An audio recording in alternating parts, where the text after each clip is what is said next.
اور اتنا عظیم ثواب ہے، اتنا عظیم ثواب ہے اذان کا دینا کہ پیغمبر اسلام نے اذان دینے والوں کے لیے خصوصی دعا فرمائی ہے، اللہم اغفر للمؤذنین، خدایا اذان دینے والوں کو بخش دے۔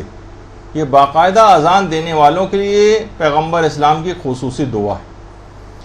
اور پیغمبر اسلام یہ بات بھی ارشاد فرماتے تھے کہ اذان دینے والوں کو کوئی خوف نہیں ہوگا اور نہ ہی ان کو فریاد آسمانی اور فزع اکبر کا کوئی خوف ہوگا، یعنی آسمان سے قیامت کے موقع پر وہ جو ایک چنگھاڑ کی آواز آئے گی اور جو فریاد آسمانی جس کو جو کہا جاتا ہے، اس سے بھی کوئی بھی یہ ذرتی برابر بھی خوف محسوس نہیں کریں گے۔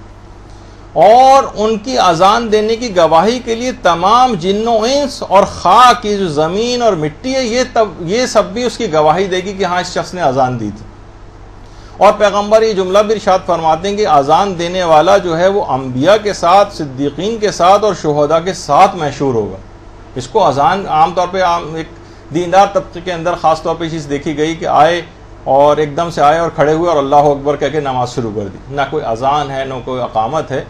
ٹھیک ہے، وہ نماز بھی ہو جاتی، لیکن ہمارا عنوان کیا ہے؟ بہترین نماز کیسے پڑھیں۔ تو اس میں ایک لازمی بات یہ ہے کہ اس کو بہترین نماز پڑھنے کے لیے اذان اور اقامت ضرور کہنی چاہیے۔ جی ہاں، ابھی اس کی بھی تفصیل آ رہی ہے، خواتین کے لیے بھی ہے۔ تو رسول خدا نے یہ بات بھی ارشاد فرمائی ہے کہ اذان دینے والا، اللہم صلی علی محمد وعلی آل محمد،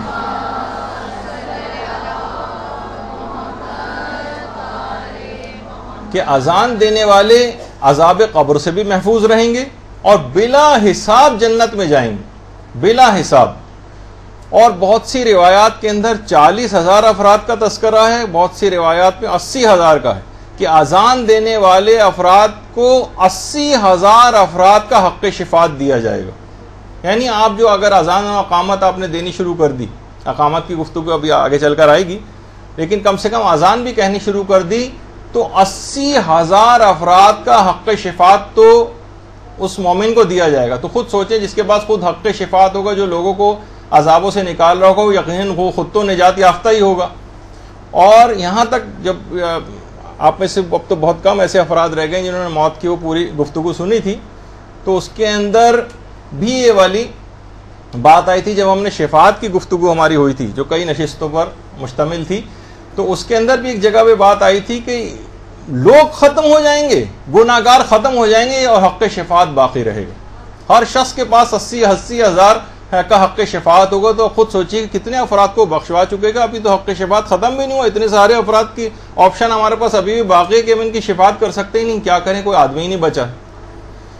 تو اتنی اہمیت ہے اس بات کی۔ اور پیغمبر اسلام نے یہ بات بھی ارشاد فرمائی ہے کہ اذان دینے والے جو لوگ ہیں قبر میں حشرات الارض، ایک تو عذاب قبر نہیں ہوگا ان پر، اور حشرات الارض سے بھی ان کا جسم جو ہے وہ محفوظ رہے گا۔ یہ جتنی آپ عذاب سنتی ہیں قبر میں، سانپوں کا تذکرہ اور بچھوؤں کا تذکرہ اور کتنی ساری چیزوں کا تذکرہ، کہ قبر میں حشرات الارض اس کے جسم کے قریب بھی نہیں آئیں گے۔ عام طور پر جو مختلف گناہگاروں کے جو عذاب ہم کو جو ہے وہ ملتے ہیں، اور قبر کے جو کیڑے ہیں اس کے جسم کے قریب بھی نہیں آئیں گے اور اسے کوئی اذیت نہیں دیں گے۔ اور یہ بات بھی روایات میں بات کہی گئی ہے کہ اذان دینے والوں کا جو گوشت ہے یہ آتش جہنم کے اوپر حرام ہے۔ انسان سوچے کہ گناہگاروں کے کتنے خطرناک جو ہے وہ عذاب بتائے گئے ہیں۔ جو گناہگار افراد جس وقت وہ انسان اگر ویژوالائز کرے کہ جو میں گناہ کر رہا ہوں اس کا نتیجہ کیا نکلے گا، تو یہ ہے کہ آتش جہنم کے اوپر ان کے جسم کا گوشت ہی حرام ہو جائے گا اگر جو بھی شخص اذان اور اقامت دینی شروع کرتا۔ اور پیغمبر اسلام یہ بھی ارشاد فرماتے تھے کہ جو اذان دینے والے افراد ہیں یہ اپنی مخصوص سواریوں پر بٹھا کر ان کو جنت میں لے جایا جائے گا، اور فرشتے ان کے احترام میں ان کی سواریوں کی لگاموں کو تھامے ہوئے ساتھ ساتھ چل رہے ہوں گے، اور یہ اذان دینے والے ان سواریوں پر جس وقت جنت میں داخل ہو رہے ہوں گے، اذان دیتے ہوئے بلند آواز سے اذانیں دیتے ہوئے جنت میں داخل ہوں گے۔ اللہم صلی علی محمد۔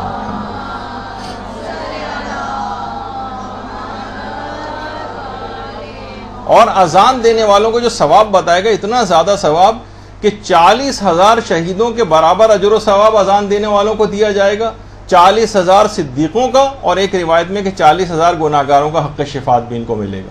ایک روایت میں 80,000 گناہگاروں کا بھی تذکرہ آیا ہے. اور جو واقعتاً قربتاً اللہ اور اخلاص سے کوئی شخص اذان دے گا، اس کے متعلق کہا جاتا ہے کہ بالکل اس وقت اپنے دل کو حاضر کرے کہ پروردگار صرف تیری خوشنودی کے لیے میں اذان دے رہی ہوں، اس کا اجر اس شہید کی مانند ہے جو اپنے خون میں غلطاں ہوتا ہے. دیکھیے کہ اپنے شہید جو اپنی جان دیتا ہے کتنا زیادہ وہ اجر و ثواب کا باعث ہوتا ہے خدا کی نگاہ میں. تو جو اپنے خون میں غلطاں ہو اس کا برابر اجر و ثواب اس شہید کے برابر اس اذان دینے والے کو دیا جاتا ہے. اور پیغمبر فرماتے ہیں جو قربتاً اللہ، یہ صرف ایک نماز میں بھی اگر جو اذان وہ اگر دے رہا ہے، صرف ایک دفعہ بھی وہ اذان اخلاص نیت کے ساتھ دے دے اور بارگاہ خداوندی میں تقرب کی نیت سے دے، تو تمام زندگی کے گناہ اس کے معاف ہو جاتے ہیں فقط ایک اذان سے. پیغمبر فرماتے ہیں یہ نہیں کہ آپ سوچیں گے ہر نماز کے لیے میں اتنی اخلاص نیت کو کہاں سے لاؤں گی اور مایوسی پیدا ہو. پیغمبر فرماتے ہیں فقط ایک اذان بھی تم نے اخلاص نیت سے دے دی اور پروردگار کی بارگاہ میں قرب حاصل کرنے کی نیت سے دے دی اخلاص کے ساتھ، تو تمہارے تمام زندگی گناہ معاف ہو جائیں گے. تمام زندگی پروردگار اس پر احسان کرتا رہے گا کہ وہ بقیہ تمام عمر خدا کی پناہ میں رہے، اور جنت میں ایسے افراد کو شہداء کا ہم نشین بنا دیا جاتا ہے. اور چھٹے امام نے تو باقاعدہ آج کل بہت دور اور الیکشن کا چل رہا ہے، اور جو آئین کے جو دفاع 62-63 ہے اس کا بہت زیادہ تذکرہ ہو رہا ہے کہ ان کو امانت دار ہونا چاہیے. ہمارے چھٹے امام جعفر صادق علیہ الصلوۃ والسلام اللہ صلی اللہ علیہ محمد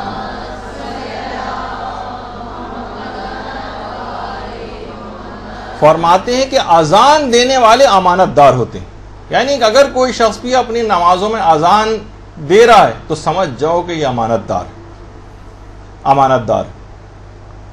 اور وسائل الشیعہ میں باقاعدہ روایت ہے کہ قیامت میں، روز قیامت جب شرم و حیا سے لوگوں کی گردنیں جھکی ہوئی ہوں گی، اس وقت اذان دینے والے سربلندی اور وقار کے ساتھ محشور ہوں گے. لہٰذا تم بھی اپنے بچوں سے اذان دلواؤ، کیونکہ یہ نہ صرف خواب غفلت سے بیداری کا پیغام ہے بلکہ اعلان ولایت و رسالت بھی ہے. تو آپ نے دیکھا کہ بہرحال جو روایات کے اندر آپ پڑھتی ہیں اور بچوں کو بھی جب بتاتے ہیں تو جو بچوں کو پڑھانے والی ٹیچرز ہیں ان کو بھی یہ بات بتانی چاہیے کہ اذان دینے والے لمبی گردنوں والے محشور ہوں گے. بچوں کے دماغ میں یعنی وضاحت ہونی چاہیے. وہ سوچتے ہیں جس طرح جراف وغیرہ کی زرافے کی لمبی سی گردن ہوتی اس طرح نہیں. مقصد کہنے کا ہے کہ وہ لوگوں کی گردنیں شرم سے جھکی ہوں گی لیکن ان کی گردنیں عزت و وقار کے ساتھ بلند ہوں گی. یہ ان معنوں کے اندر. برحمتك يا أرحم الراحمين وصلى الله على محمد وآله